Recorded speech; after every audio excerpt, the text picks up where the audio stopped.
Is it time for you to rediscover yourself? It's said that there are 3 ways that you can do that.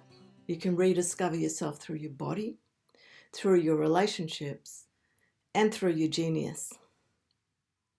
If you look at the body, we're aware of the physical body, and it's communicating to us all the time. So we have an ability, when we take notice of that, to be open to a new level of energy. Each of us has a body that has its own unique roadmap. And so by noticing what the body is asking us to do, we can nourish ourselves at a higher level. So think about that. If our body is telling us that we need to exercise more, then we need to go and do that. If our body is telling us to rest more, then we should be listening to that. Or maybe our body is telling us to eat a different kind of food.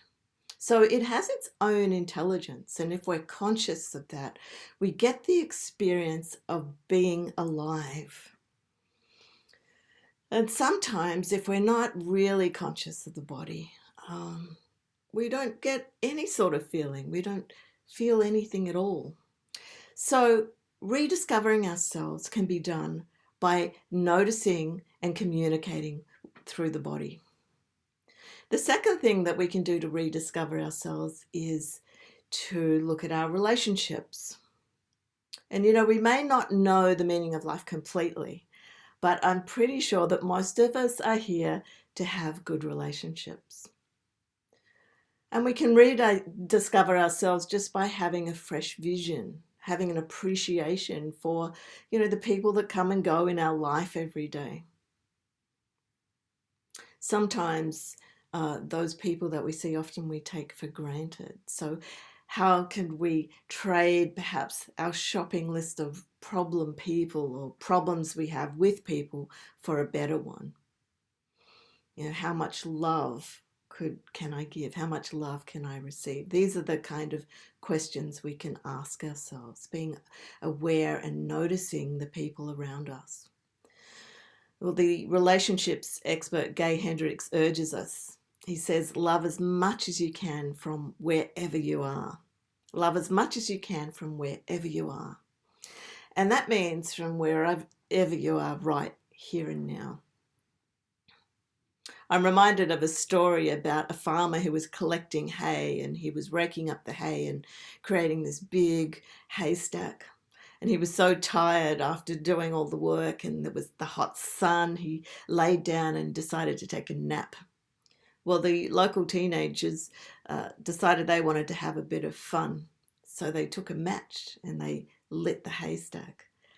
And the farmer woke up with a great fright and did everything he could to put out the fire. And, it's a little bit how we are sometimes in life. We just need a fire under us to wake us up and make us realize what relationships mean to us and what people in our lives mean.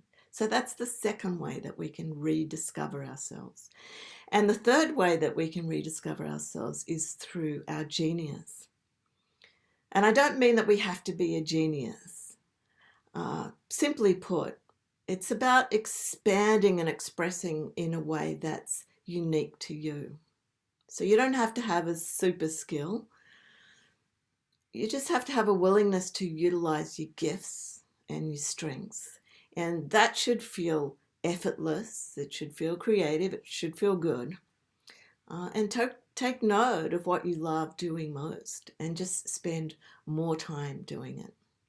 So 3 ways that you can rediscover yourself: through your body, communicating with your body, listening to what it's telling you, having fresh eyes for your relationships, and utilizing your own genius.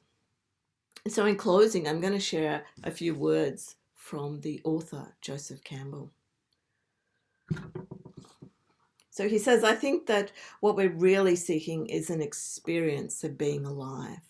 I think that what we're really seeking is an experience of being alive, so that our life experiences on the purely physical plane will have resonance with our innermost being and reality, so that we can actually feel the rapture of being alive. So it is.